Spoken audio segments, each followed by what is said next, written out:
Hey players, so welcome to today's episode of why you should vote on your state and local level. And today's example will be coming from the state of South Carolina, one of the poorest states in the union. In fact, there are many parts of South Carolina where you can't even get Wi-Fi.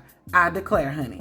What a disgrace. So this is South Carolina Representative and member of the Freedom Caucus, Rob Harris. And yesterday he introduced a bill to implement the death penalty in abortion cases. Oh, yes, honey. It's true. And Rob Harris isn't the only one that agrees with this, honey. 21 GOP lawmakers agree with death penalties for abortion. So this new bill, the South Carolina Prenatal Equal Protection Act of 2023, would amend the state's code of laws redefined in person to include a fertilized egg at the point of conception, affording that zygote equal protection under the homicide law of the state, up to and including the ultimate punishment, the death penalty. Now, like I said, 21 co-sponsors have signed on to this bill with Representative Rob Harris, who is a registered nurse and a member of the Freedom Caucus. Now, two people decided to backpedal and pussy pop out of this, Representative Matt Lieber and Kathy Landing. They asked for their names to be removed from the bill as sponsors,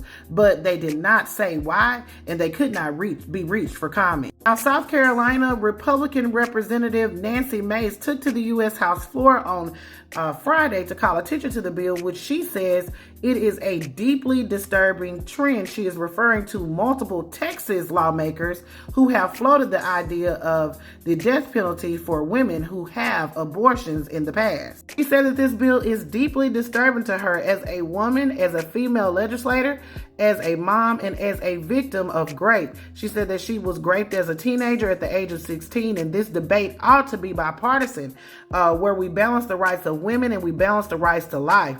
But we aren't having the conversation here in DC. We aren't having the conversation at home, and we aren't having the conversation with fellow lawmakers. Now, Representative Harris, who was the author of the bill, defended the bill to the Rolling Stone, saying that there are other bills with exceptions, but will do little or nothing to save the lives of preborn children. He went on to list the exceptions in the bill, including duress, which is defense for women who are pressured or threatened to have an abortion, and medical care to save the mother's life. Functional language in that scenario is whether the baby's life is forfeited unintentionally or intentionally. So in other words, if the doctor tells you, hey, it's the baby or you, and you choose the baby and that baby's life was forfeited intentionally, you might be up for the death penalty. So this bans abortions in South Carolina, and if you sneak and get one, you up for the death penalty. This has been today's example of why you should vote on your state and local level. Put your thoughts in the comments.